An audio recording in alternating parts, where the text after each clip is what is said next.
Assalamualaikum warahmatullahi wabarakatuh. Perkenalkan, nama saya Chandri Syayufiza Firly. Saya dari Universitas Islam Bunga Bangsa Cirebon, jurusan Bimbingan Konseling Pendidikan Islam semester 4A.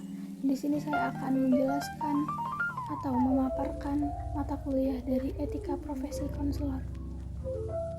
Pada video kali ini, kita akan membahas mengenai implementasi etik, sikap konselor, dan pertanggungjawaban dalam layanan bimbingan konseling.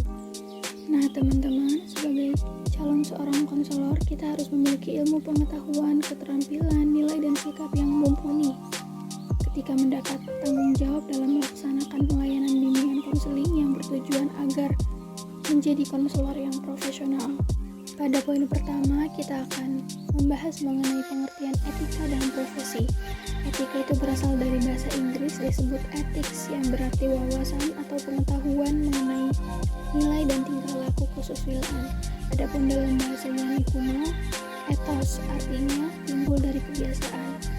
Nah, kata profesi sendiri dalam bahasa Inggris yaitu profession, yang berarti pekerjaan. Profesi sendiri diartikan sebagai bidang pekerjaan yang dilandasi pendidikan keahlian tertentu. Adapun kata profesional yang memiliki arti ahli itu berasal dari kata profesi. Maka dari itu, kita bisa membuat kesimpulan di sini bahwa profesi adalah sarana atau bidang pekerjaan yang memerlukan keahlian tertentu untuk mendapatkan bayaran atas pekerjaan tersebut. Nah, sebagai seorang calon konselor, dalam menjalankan profesi sebagai seorang konselor itu diperlukan adanya kode etik. Kode etik itu adalah rangkaian ketentuan dan peraturan yang disepakati bersama dengan tujuan mengatur tingkah laku. Adanya kode etik sendiri itu untuk mengatur sifat-sifat dasar yang harus diamalkan oleh setiap konselor dalam menangani konseling untuk mencapai perkembangan pribadi yang optimal. Nah, pada poin kedua ini, kita akan membahas mengenai implementasi etik dan sikap konselor. Sebagaimana yang kita tahu, kode etik konselor itu adalah landasan moral yang dijunjung tinggi, diamankan, serta diamalkan oleh setiap pribadi konselor.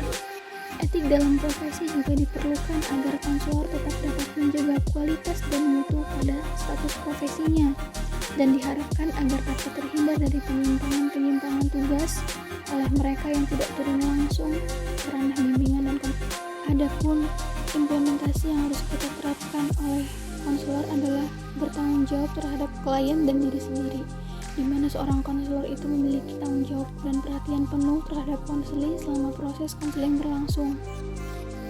Konselor juga harus menghargai harkat dan martabat kemanusiaan konseling. Sikap menghargai dan menghormati tanpa membeda-bedakan suku, ras, agama itu sangat diperlukan oleh seorang konselor.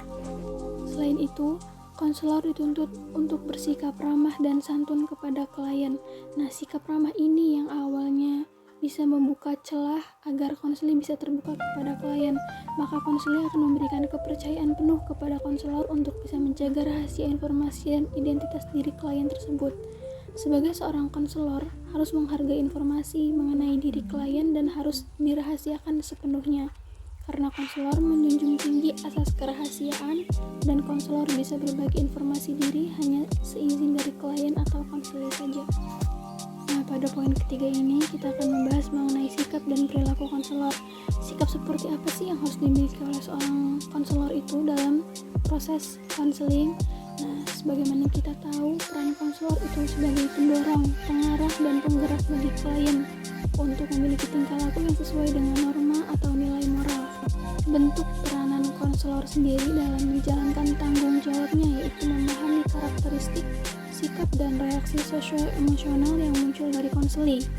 Bahwa dengan adanya tuntutan ini, dalam profesi konselor untuk memahami ragam emosional yang terjadi pada klien, konselor harus bersikap adil dan objektif dengan tidak menuntut atau menghakimi klien. Sebagaimana dengan apa yang sudah kita bahas dalam poin kedua, dalam hal ini, konselor harus terus menjunjung nilai yang dimilikinya sampai kapanpun, tapi di sisi lain, konselor juga harus mengerti bahwa klien yang dihadapinya memiliki nilai yang berbeda dengan dirinya. Konselor dalam melaksanakan tugasnya diharapkan tanggap mengenai perbedaan dan berpotensi menghambat proses konseling. Sekian pemaparan materi dari saya, lebih dan kurangnya mohon dimaafkan. Wassalamualaikum